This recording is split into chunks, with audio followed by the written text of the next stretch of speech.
Welcome to Newton Kid Academy, where we make your dreams come true.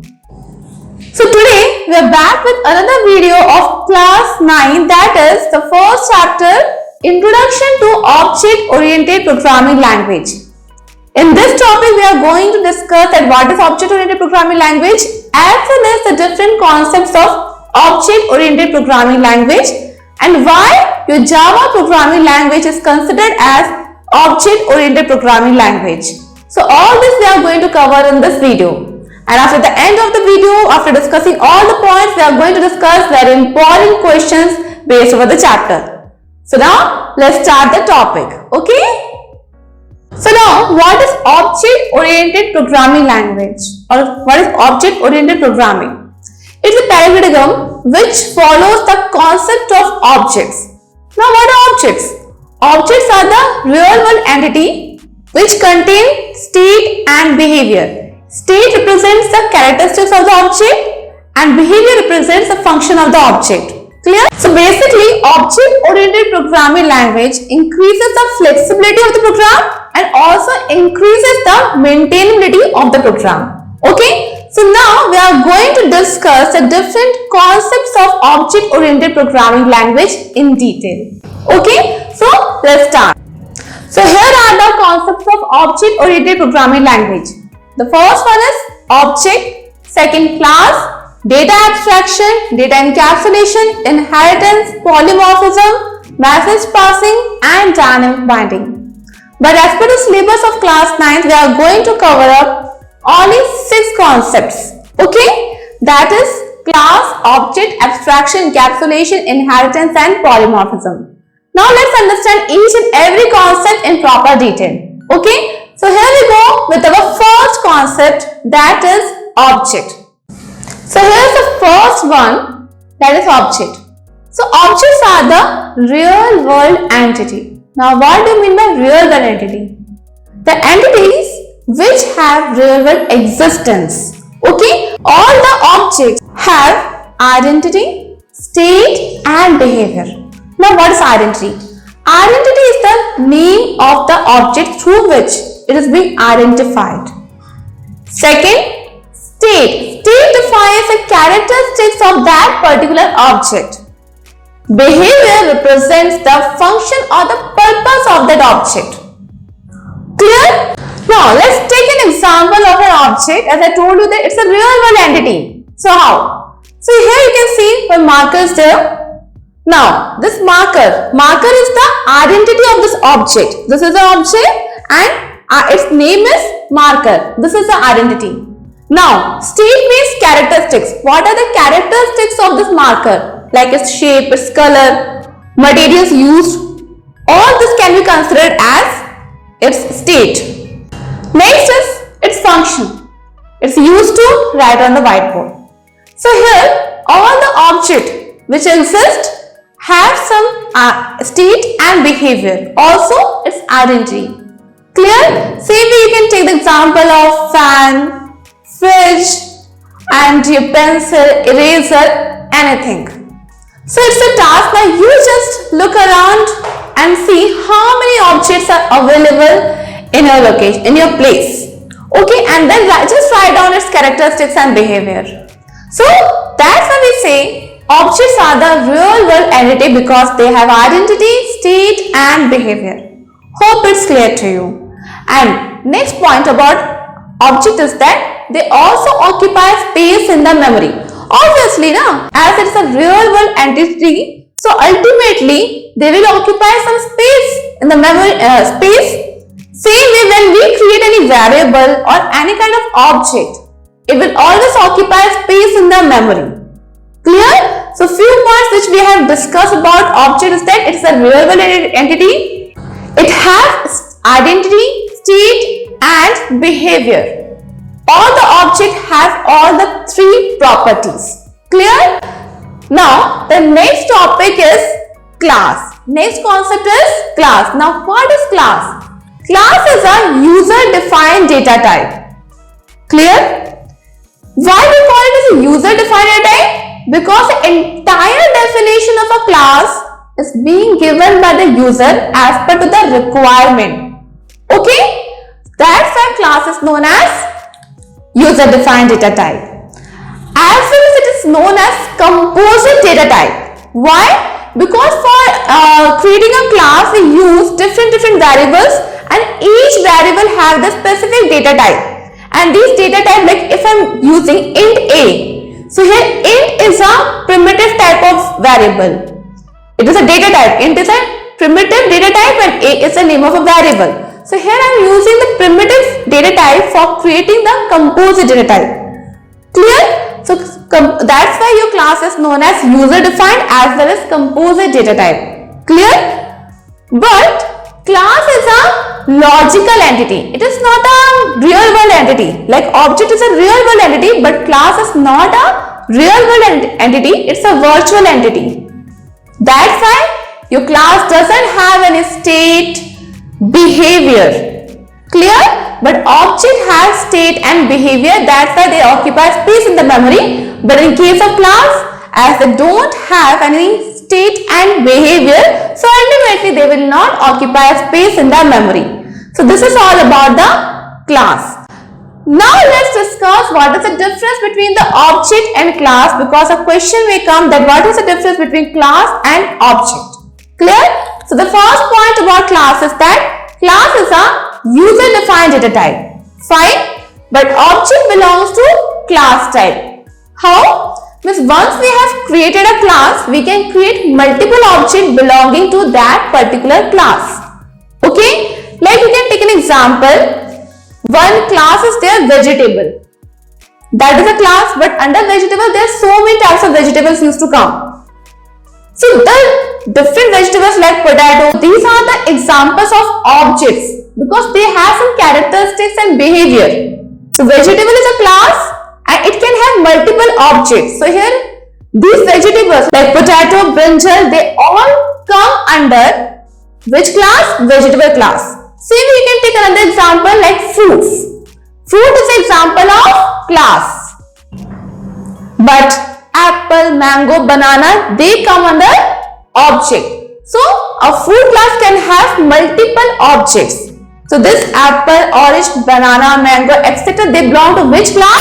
Yes, they belong to fruit class. So is it clear to you now? That's what we say. Class is a user-defined data type, but object belongs to class type. Second point about class and object.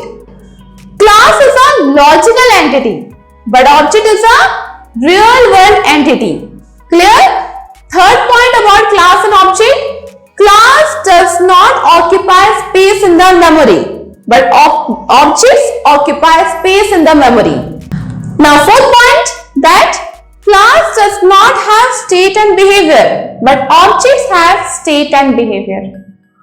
And then you can give some example also, practical example, like example of class is vegetable. Then in object you can give the examples of different vegetables, or if you are giving a class with fruits, then you can give the object names accordingly.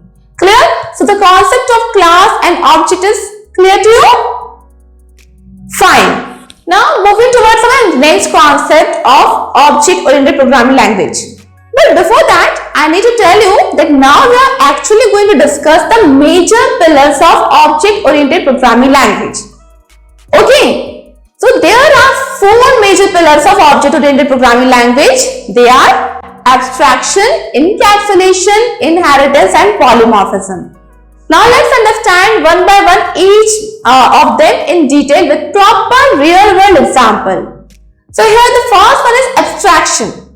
Abstraction means hiding the background details and showing the essential features to the user for reducing the complexity of a program. This is the definition of abstraction. Now let's take an example. Like we all have seen ATM machines. We know how to operate them, we know the things which are required for us. Okay, but the internal processing is totally hidden from the user. Second example you can take, we all use calculators. Okay, but in calculator what we used to do, we used to enter the value and then press the keys as per the requirement, and we get the result. But the internal working is totally hidden from the user. That is abstraction, means showing the essential features to the user and hiding the background details just for reducing the complexity of a program. Clear? Now, the next one is encapsulation. The next concept is encapsulation. Encapsulation means wrapping up or binding of data member and member function into a single unit, that is class. This is known as encapsulation. This process is known as encapsulation. Clear? Now, a practical example is that we all have seen capsules. In capsules, what we have seen? The medicines are wrapped inside it. Okay? So, the entire medicine is wrapped inside that capsule. Clear? Same in case of programming language, in case of Java programming language, all the data members and the member methods are encapsulated together into a single unit, and that single unit is known as class. Class is a user-defined data type. Clear? So this is known as encapsulation. So in case of Java, there are so many classes are there, and all the data members and member function of that class are encapsulated or binded in that particular class only. For the safety purpose, for protecting your data from unauthorized access, the data is being encapsulated into a class, so that only the authorized person can access its data member and member function. Clear? That's why your Java programming language is considered as a secure programming language, because here the data is being encapsulated into a single unit. Clear? This is the advantage of encapsulation. So we have completed two pillars. First was abstraction, second was encapsulation. So abstraction means hiding the background details and showing the essential features for reducing the complexity of a program, and encapsulation means we are wrapping up the data member and member function into a single unit, so that our data will not be accessed by any unauthorized user. Clear? Now moving towards our next concept of object-oriented programming language, that is polymorphism. Now, polymorphism is a term which is a combination of two words, that is poly and morphism. Poly means many and morphism means forms, many forms. So here, when the same object is being used to perform multiple tasks, it is known as polymorphism. Means here we are overloading that particular object with different tasks. Clear? Like you can take an example. Suppose I am having a function add. The name of the function is add, but with the help of add function I am performing addition as well as concatenation. Addition means addition of numeric value, but when I am adding two strings together, it is known as concatenation. So here I am using the same function name, but I am performing multiple tasks with that. So this type of technique or this type of procedure is known as polymorphism. So it means when the same object is being used to perform multiple tasks, or when the same object is being overloaded with multiple tasks, is known as polymorphism. Hope this one is clear to you. Same way, if I talk about a practical example, so here if a single person is assigned with multiple jobs, normally what we used to call them as a work overload. Same way in case of programming language, when the same object, means object name is same, but with that same object I am performing multiple tasks. So it's an example of polymorphism. Clear? Now let's see the next concept, that is inheritance. Now what is inheritance? We all are familiar with this term. It's a biological term. It means when the child is inheriting or deriving the features, characteristics from its parents or ancestors is known as inheritance. Same in programming language also, the concept is same, just the definition will be a little bit technical. Means here the definition will be when the child class is a process where the child class or the derived class acquires the features from the parent class. This process is known as inheritance. Parent class is also known as superclass, okay, and child class is also known as subclass and derived class. Clear? So here these two classes classes will be there, and there are different types of inheritance are there. Single level inheritance, multi-level inheritance, multiple inheritance, hybrid inheritance. Different classifications are there, but we just need to learn over here the definition of inheritance, because a question may arise that what do you mean by inheritance, or it may come in the form of MCQ or in the form of assertion and reason based question. So what is inheritance? It is the process of deriving the features by a child class from its parent class. Okay? So these are the major pillars of object-oriented programming language. Clear? Now, as I told you that why Java is an object-oriented programming language. So Java follows all the concepts of object-oriented programming language which we have discussed in this video. That's why it is considered as object-oriented programming language. And because of this reason only, it is considered as a most secure programming language, platform independent programming language, and it also follows the concept of write once, run anywhere. Okay, so it is because of the following reason, Java is actually known as the object-oriented programming language. Hope the concepts are clear to you. So now let's discuss the important question from the chapter Introduction to Object-Oriented Programming Language. As we have completed the discussion over the chapter, now let's see the first question. So here is the first question. What is O? Means here we have to specify the full form of O. So which one is the option? The first one is Object-Oriented Programming. Second is Object-Oriented Protocol. Third, Object-Oriented Process, and the fourth one, Object-Oriented Problem. So which one is the correct option?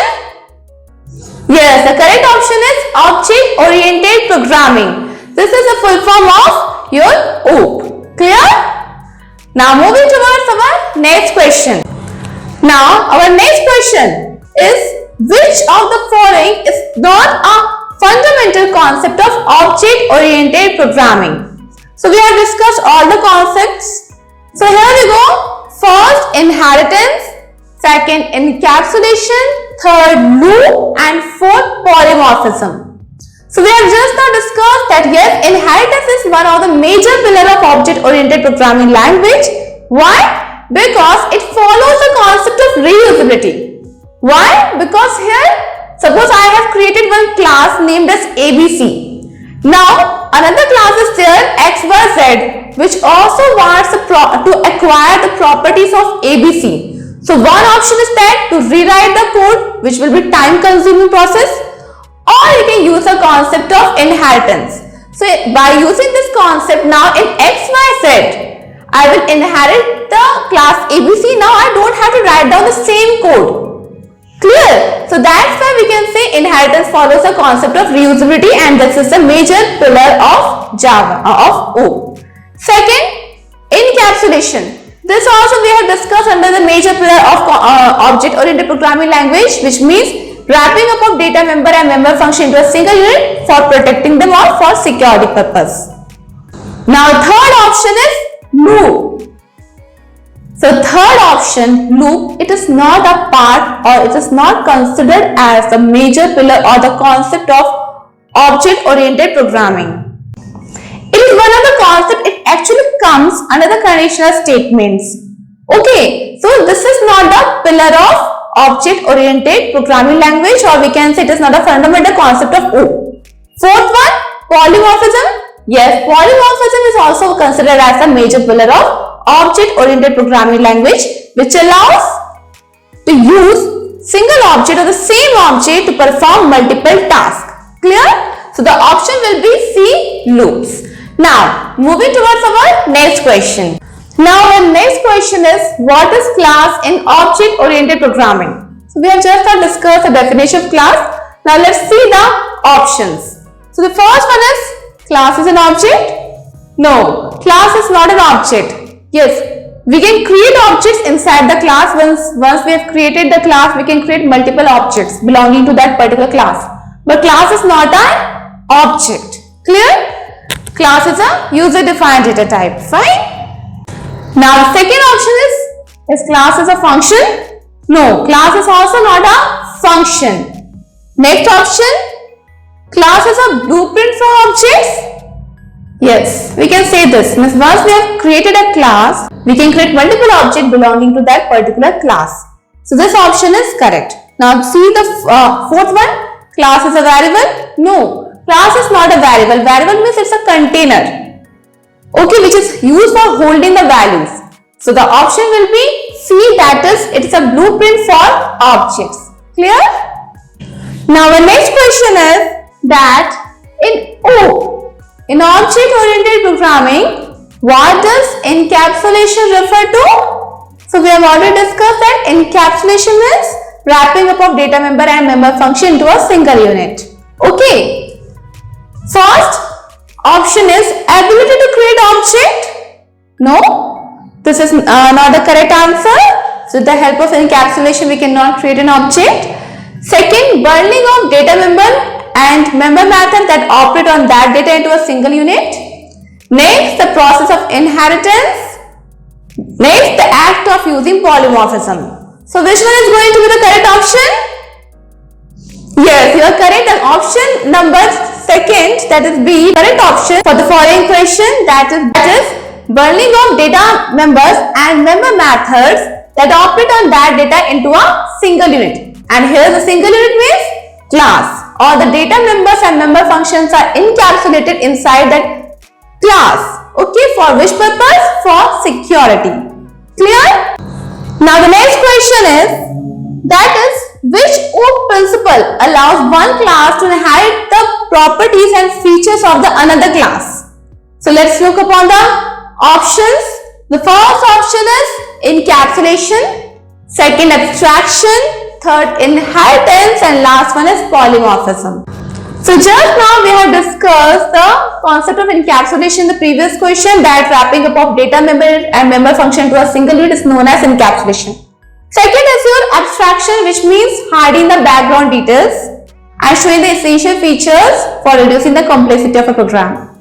Third is inheritance. So encapsulation and abstraction, these are not the correct option.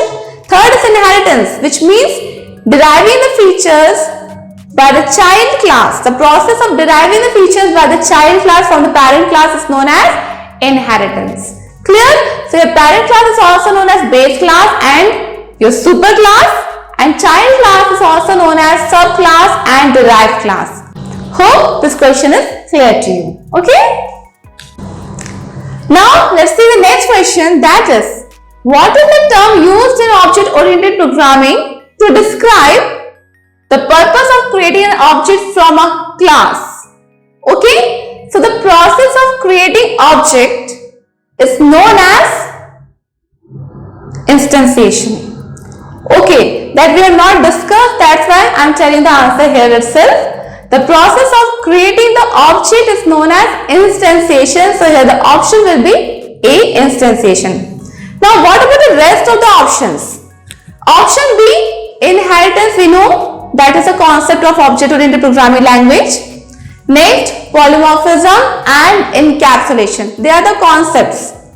And instantiation is a process of creating the object, because we know class is a logical entity, and for accessing the members of a class we need object. So the process of creating that object is known as instantiation. Clear? Now moving towards our next question. So here we go. Which OOP principle or which object-oriented principle allows multiple classes to share the same method name? Means the method name is same but the specification is different. So which concept allows this? First one, encapsulation, second abstraction, third polymorphism, and fourth one is inheritance. So which option will be correct? We have discussed this, that where the same object is being used to perform multiple tasks. So this type of concept is known as polymorphism. Right, where poly means many, morphism means forms. Clear? Now let's see the next question. That is, which keyword is used to create instance of a class? in a Java programming language. So the process of creating object is known as instantiation. But for that also we need one keyword. So now let's see the options. First is new, next is your instance, third object, and fourth one is your create. So which will be the correct option? The correct option will be new keyword. New keyword is used for creating the object of a class. Whenever we need to create the object, the structure or the syntax for creating the object will be class name, object name equals to new, then again class name with first bracket. Okay, so here new keyword is responsible for creating the object for that particular class. Clear?